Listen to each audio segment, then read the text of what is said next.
Hello there everyone, nubkeks here, welcome back to Nub Raids, and what I want to discuss in this video is sort of a matchup for the ages, and also some other related champions as well, but I want to take a look at Uugo, who is one of the most dominant epics. In fact, I would say that she is basically top 2 epics for Hydra, alongside Geomancer and I guess Husk, Royal Guard then being a slight step behind. But these absolute top tier champions for Hydra. Why is she so good? And in particular, how might things change up when we get Mighty Ukko very soon? I've actually got enough fragments to summon Mighty Ukko, but I'm waiting for Clan v Clan next Tuesday. We're moving house at the moment. Like we're got a new house, so things are kind of up in the air. We might be moving in at the start next week, but I will be trying. Hopefully, if you know we're not in transit, I'll hopefully be able to stream on Tuesday. We'll see. And I'll stream CVC as I try to always do. And I'll be pulling Mighty Ukko and building up Mighty Ukko there, so you get to see that. And then probably next Wednesday, I'll hopefully by then have a full guide on Mighty Ukko. I can show him in a Hydra team directly with gameplay as well. So stay tuned for that.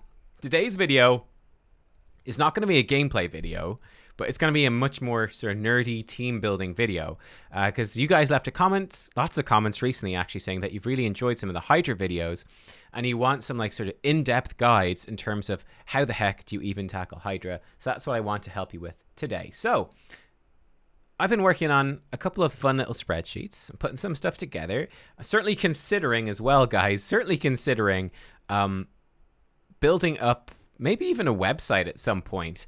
Competition for Hell Hades, perhaps. Certainly a more lightweight website, because it's just me. I don't have a team, you know, but I am certainly thinking of doing a website and putting some info up.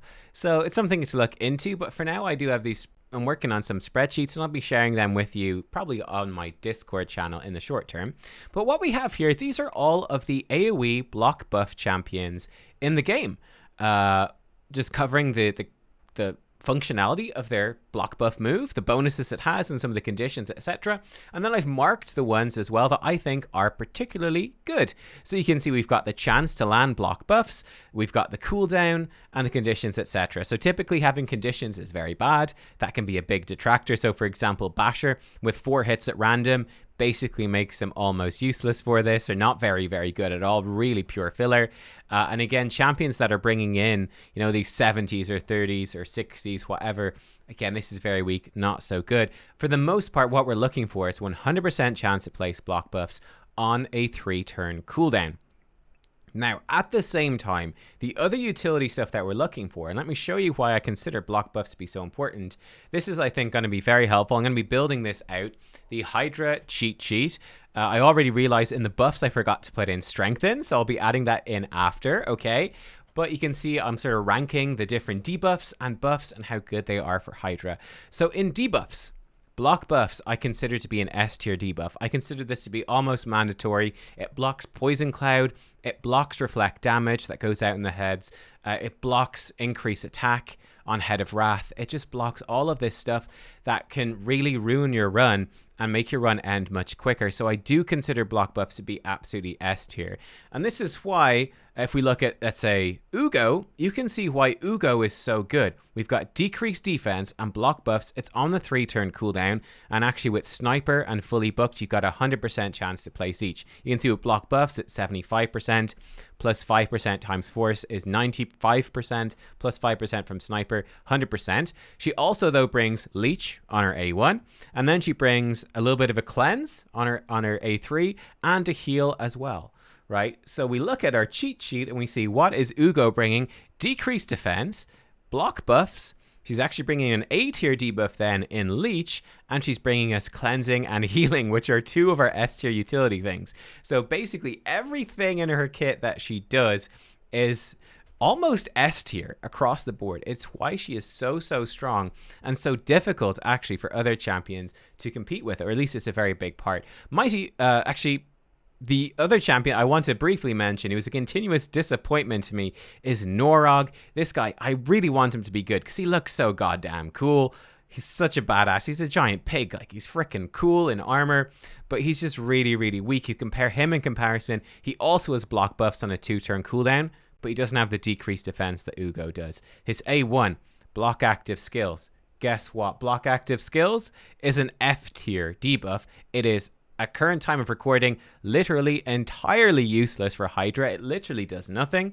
He does have a good passive, which decreases the damage your allies take, and that is actually great. I should probably add that into the utility section, but that's all that he's bringing. It's actually pretty miserable. You compare it to all of the amazing utility that Uugo is bringing, the decreased defense that she's bringing.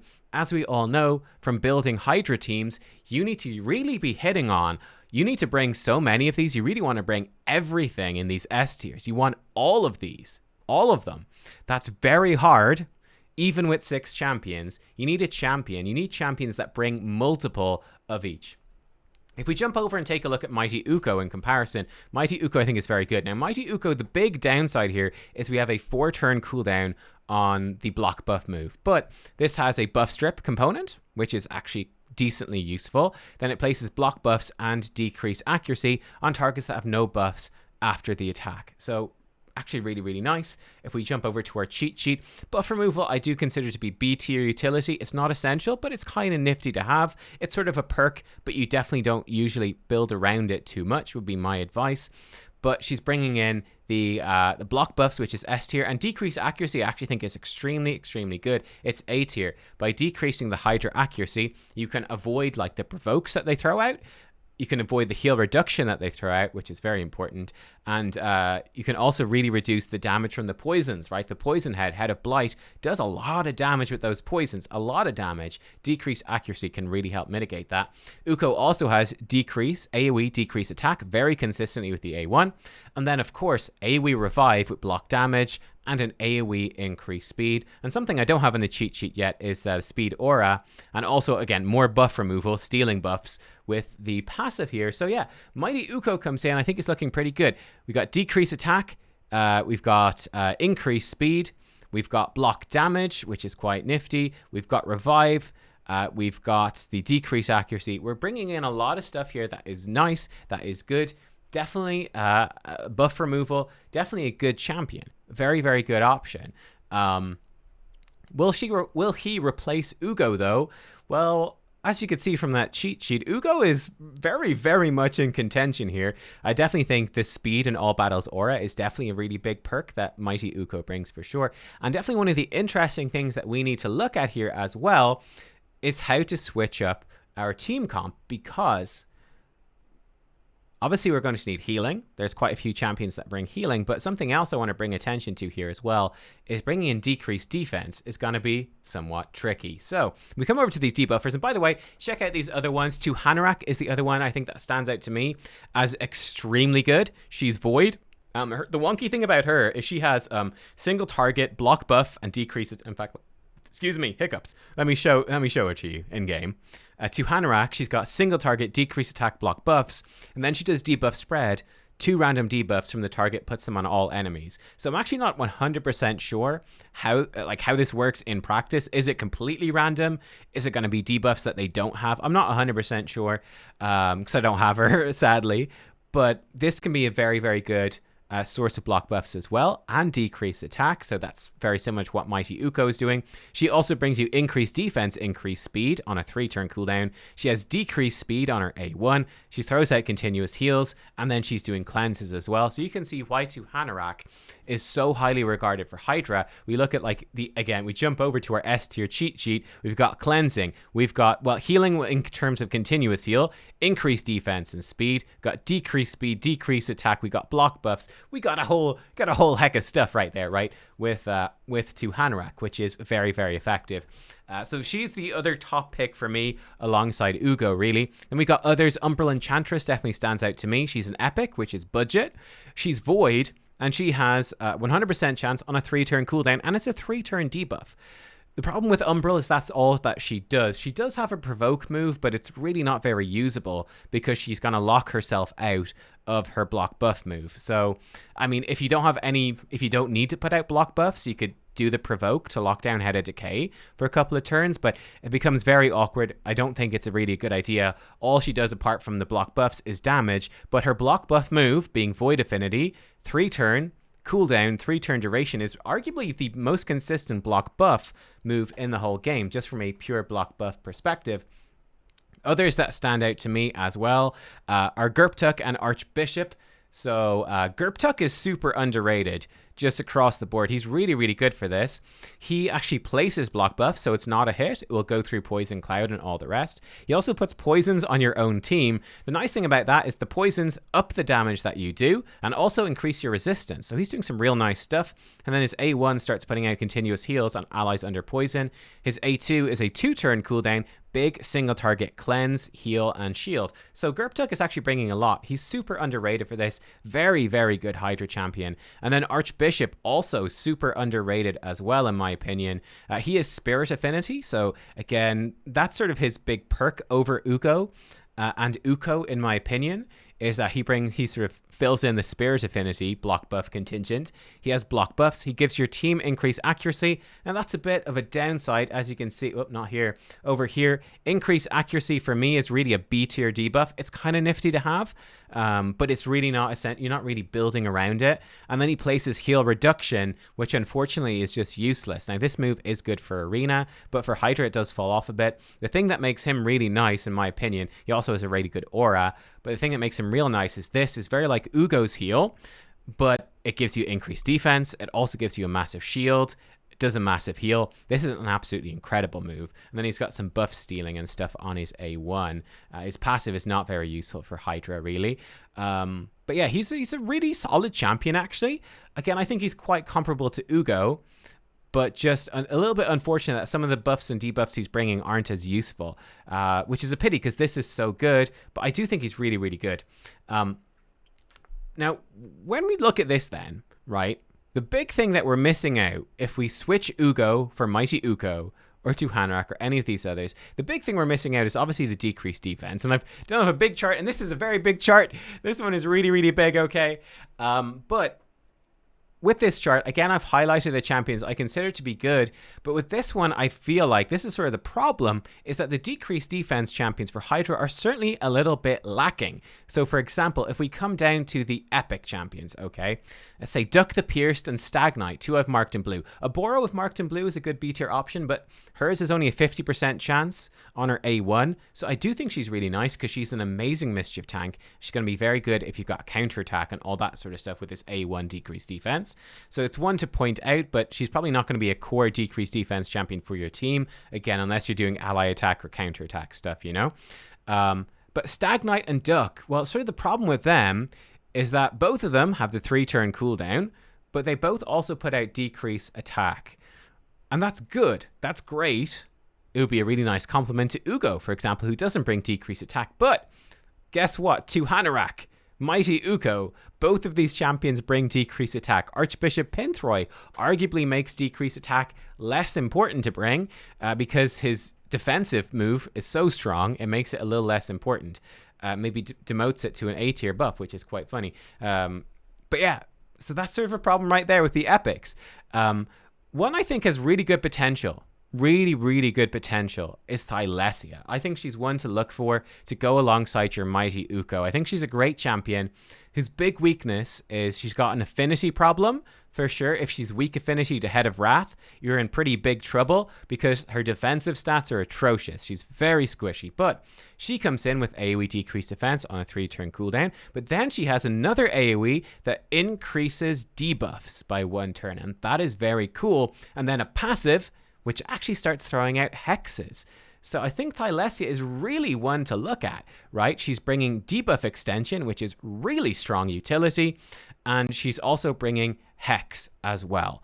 So I think she's very good, and indeed one of the weaknesses of Mighty Ukko is the long cooldown on block buffs.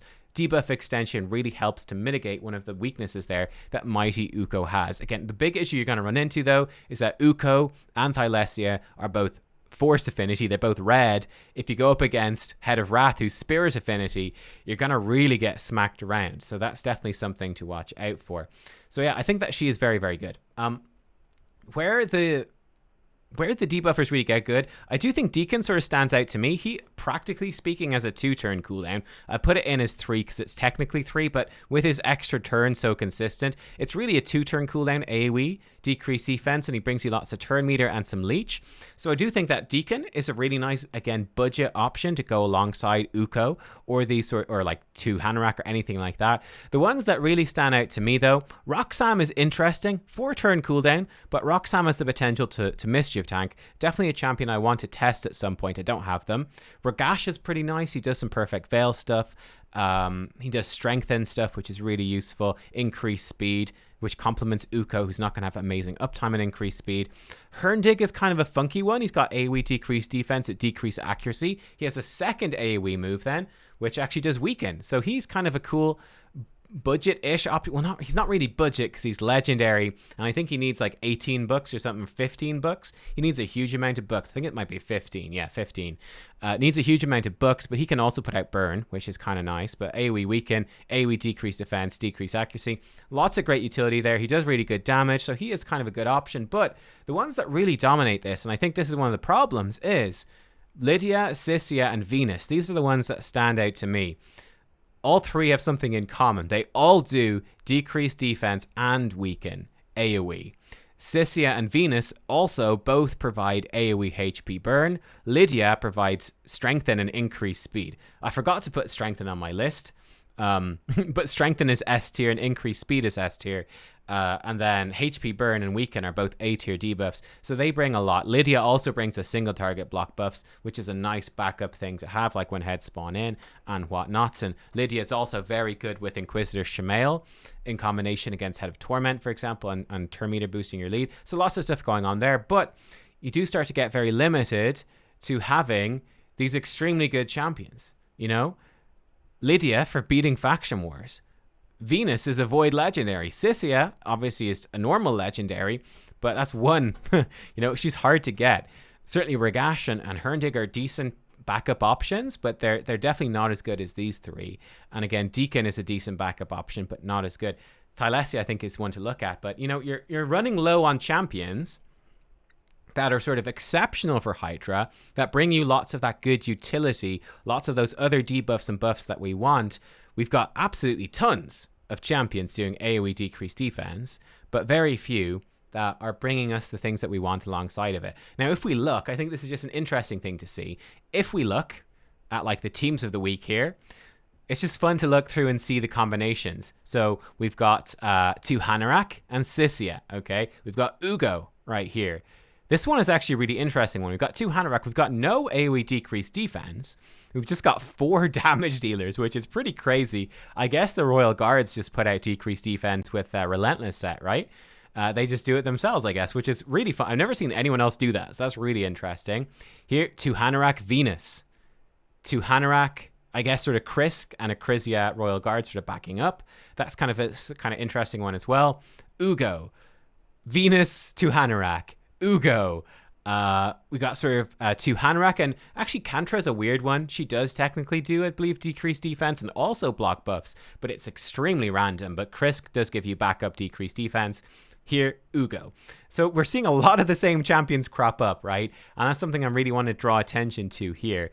So again, what you need to be thinking is someone like Gurptuck, Lydia, right? This is the sort of team that this is a crazy team, right? But these are the sort of teams that you're looking to build. If you're not going to bring in Uugo, if you're bringing in Mighty Ukko instead, you're going to want to combo with stuff like this. So Gurptuck, Lydia, 2 Hanorak, Lydia, Uugo, Uugo. We've got Uugo again, 2 Hanorak, Venus, 2 Hanorak, Lydia, Venus. Actually, no block buffs here, which is actually really unusual. Just Venus, Uugo, right? It's a lot of the same stuff. We look at Hard's going to get a bit different because it's becoming, for endgame players a lot easier here. But here again, we've got Gurptuck and Lydia. We've got 2 Hanorak Lydia. We've got Lydia Umbral. First time seeing Umbral. That's nice. Here we are seeing Lydia and no block buffs. 2 Hanorak Venus. Uugo. We've got the Venus and no block buffs. We've got 2 Hanorak Lydia. We've got Venus and Archbishop. First time seeing him. 2 Hanorak and Sisia, you know, you're seeing really the same stuff cropping up really again and again and again. And hopefully, like, if you want, you can obviously flick through this stuff yourself. If you don't have these higher difficulties unlocked, hopefully this video will be a nice reference point for you to go through. But it's definitely the stuff that you want to think about when you're building that team, right? Okay, Ukko's bringing me block buffs, decreased defense, and a bunch of healing. If I replace her with Mighty Ukko, then we've got a bit of the speed covered, and we've got revive covered. We're going to need to find some healing somewhere else, and we're going to need to find decreased defense somewhere else. But luckily, we've got decreased attack covered as well, which is actually pretty nice. So it's putting those things together and crafting up a good team that makes everything sort of work and make sense. So I hope you've enjoyed this fairly... Oh, spoilers. Don't look at that. For Lord Shazar. Oh, my God. But, yeah, I hope you enjoyed this sort of theory crafting video, going in depth into the thought process between building a team and what is worth trying. I'm certainly going to be trying... I mean, the initial thing I'm probably going to do is probably Mighty Ukko plus Lydia. I don't have a Venus. I do have a Sisia, so that's definitely an option. I'll definitely consider that. But I do think Mighty Ukko plus Sisia or Lydia is going to be my go-to. If it's with Lydia, probably Inquisitor Shamail in there as well. For the healing is a bit more of a question for me. I haven't quite decided. Maybe Ultimate Death Knight in there as well. Could be a good option. I think he's a good combo. He puts out some actual pretty nice team healing. With his A3, he actually puts out some pretty good healing for your team. He brings you a supplemental decrease attack as well, and he brings you some provoke and helping to mischief tank. I've done videos on him already, so I think he's actually a really nice combo with Mighty Ukko. And yeah, we shall see. We shall see. I mean, one idea I did see some people throwing around was, wow, what if they did Snick Track as a guaranteed champion from Sacred Shards? I'm like, yeah, that would actually be insane. Decreased speed and a massive shield. Ally protection, reflect damage, throwing out leeches and even more decreased attack. I'm like, yeah, he'd be a perfect combo with Mighty Ukko as well, giving you like the shielding and the leech, the healing, the ally protection to really keep you in the game. That would be really fun. Anyway, there you go. Hopefully it was food for thought and is helping you get a better understanding for Hydra. Let me know if you want me to do this like with different debuffs. Like I said, I'm going to be working on this Hydra cheat sheet. I'll share that with you in an entire video on it when it's ready to go. Like we need to stick in strengthen here, which we forgot about. Whoops. Strengthen. Anyway, I'm going to go do this. Strengthen. That's how you spell that. I'm going to go do this, and I will see you guys next time. Look, thank you for watching. I hope that you've enjoyed. And yeah, see you all soon. Bye-bye.